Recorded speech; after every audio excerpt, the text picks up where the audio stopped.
so much about it. Here's another example of that. How unpredictable was this year? The top 10 teams with the best chance to win Super Bowl 60 entering Week 1 have all been eliminated. 5 of them didn't even make the playoffs.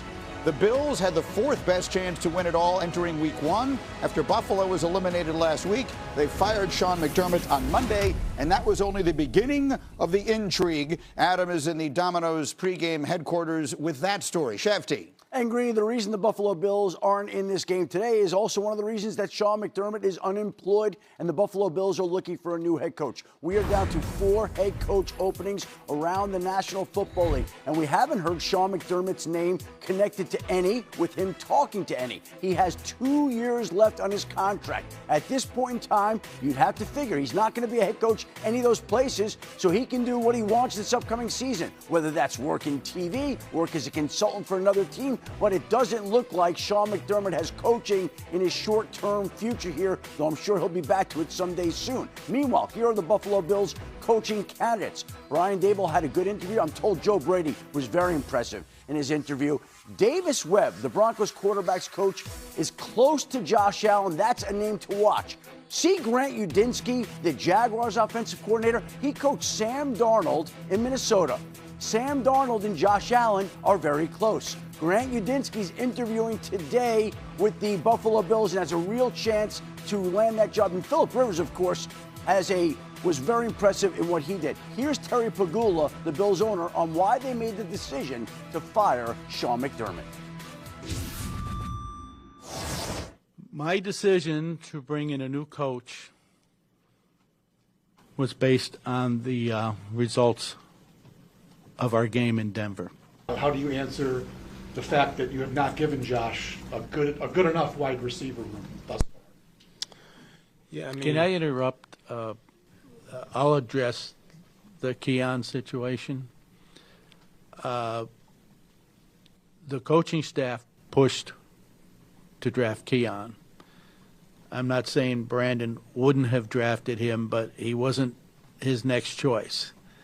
That was Brandon being a team player and taking advice of his coaching staff, who felt strongly about the player. And,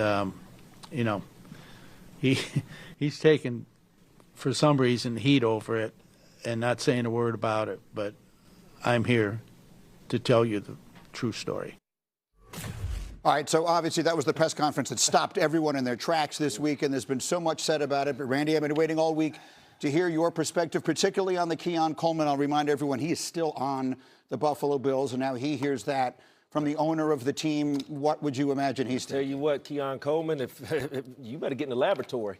And I mean right now. The thing about it, it's different when a coach, a player, someone else in the front office, but you got the head, the CEO of the organization, really telling you basically how they feel about you. So I don't even know how many more years he has on his contract, but y'all know me, I'm always rooting for the underdog. One thing about Keon Coleman, he was an underdog when he went to Florida State. Coming out of Florida State, he's an underdog. Now you have the owner of the organization that employs you is talking about you. So getting in the laboratory and proving people wrong, that's what he has to do. And basically what the owner is saying is, I need a better professional player, another better athlete for Josh Allen. I've seen that clip a dozen times, and every time I hear I cannot believe it actually happened. I mean, the fact that the owner is up there, Keon Coleman, like somehow he became the center of why we're firing Sean McDermott and promoting Brandon Beane. No one even brought up Keon Coleman. I know, like out of nowhere, just strays, and we're going to drive the bus over this young kid that, I'm sure he's disappointed with how his career's gone.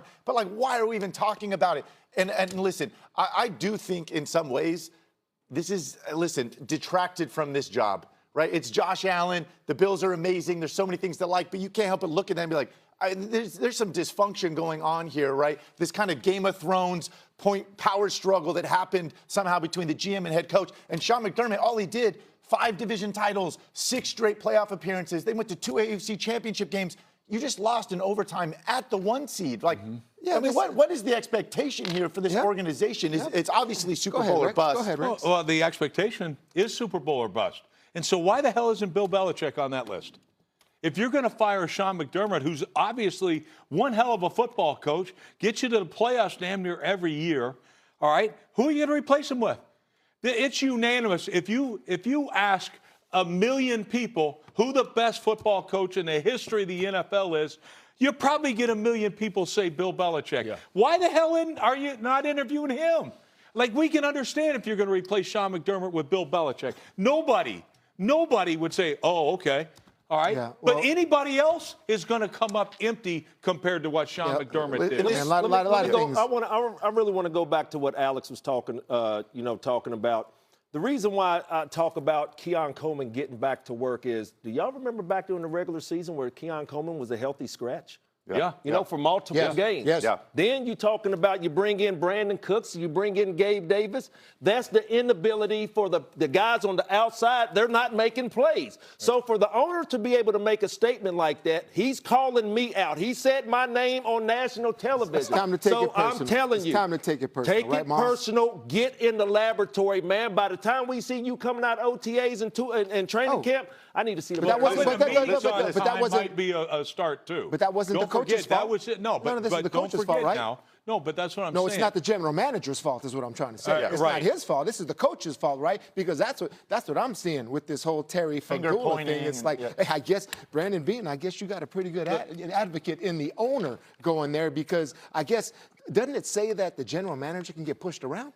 Like, okay, we can force a player on you, Brandon Bean. Where's the backbone from you? So I'm just giving you a player's perspective here. So let me move on to this head coaching thing, what you're talking about here, because that was just a mess with Terry Pegula, okay? This head coaching thing, I mean, honestly, Josh Allen at times can be a head case.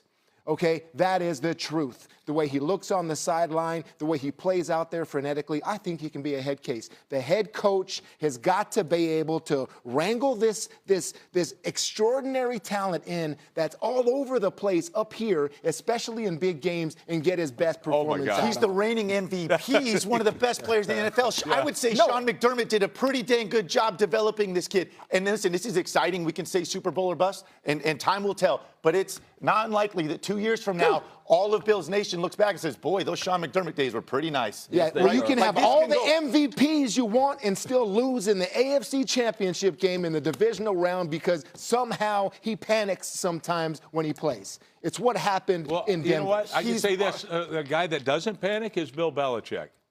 Bill Belichick doesn't panic. And so I don't care. I'm not going to be satisfied, and no Bill fan should be satisfied until Bill Belichick's interviewing. So perhaps maybe that was a decision that you would have agreed with, but that's not the direction they're going. They've made it clear that's not the direction they're going. It's not going to happen. What we are hearing from Shefty and others is that Josh will have a say, a role of some sort in who it is they wind up hiring. And we're hearing about people he's close to. We're hearing about Davis Webb, who was his backup and now is under consideration. Does that sound like the recipe for success? It is, because he's so important. Because he's so important as the quarterback, he has to feel comfortable. I automatically go to Stafford and McVay, getting some type of relationship where Josh feels comfortable enough to go out there and just play. I mean, because I think we got to be careful here. Different. McVay was already a proven coach, had gone to a Super Bowl. He traded. Okay, I mean the relationship. This is unique in the sense that Josh is in these interview rooms. We've never heard of a great coach QB connection where they were best friends, right? Like Bill Walsh and Joe Montana weren't best friends, right? Bill Belichick and Brady, I've never had a coach that was they need to tell you sometimes tough news, right? Like it has to be tough love, and so that relationship, I think obviously is integral, right? Like what does that look like? I think it's all about respect, and there has to be that way. But here's the thing: don't ever forget now, it ain't just about the quarterback. It's about the entire football team. This guy's got to motivate an entire football team. He's got to be the leader of that entire team.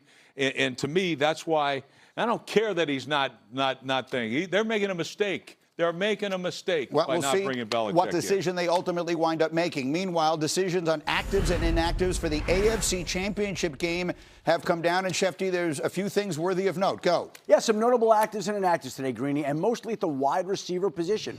For New England, Mac Hollins is active today. Harold Landry already ruled out. J.K. Dobbins not going to play. Troy Franklin inactive for Denver. He had been a deep ball threat. And take a look at this. Luke Wattenberg activated off IR. He had missed the last 3 games.